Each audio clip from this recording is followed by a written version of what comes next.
Steve Girsky from Nikola, great to run into you at CES of all places.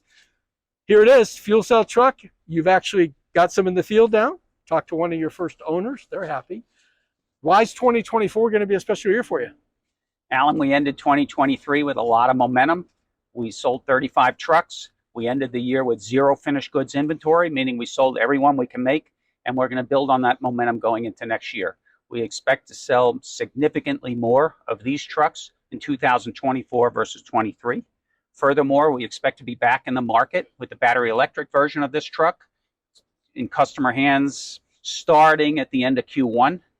So we were number 2 in market share through August in zero-emission semi-trucks. And at this time next year, we'll be in the market with 2 trucks, and I like our chances. Okay, still a tough runway right now financially. You've had to go into the market at pretty depressed prices, really. Is there enough there for you to keep on, to keep up with scaling? Because that's what we're talking about now, right? Yeah, we're going to end the year with significantly more cash than we started the year with. We have a lot of runway to continue to validate our business model, and we think as we validate our business model, investors will come. Okay, so at this point, you're getting a lot of help with incentives.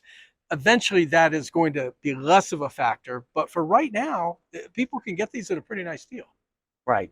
California has a lot of incentives supporting hydrogen trucks and hydrogen semi-trucks. There's a big effort in California to clean up the ports, and we're going to be on the cutting edge of that. You've got a sales team up there now. That was something that's kind of new. I mean, you've actually deployed people to sell these things and to get them into people's hands. Are these mostly aimed at sort of the Bill Hall types, which are kind of the one-off, or they're small orders? I mean, people buy these things to try them before they buy a bunch of them, right?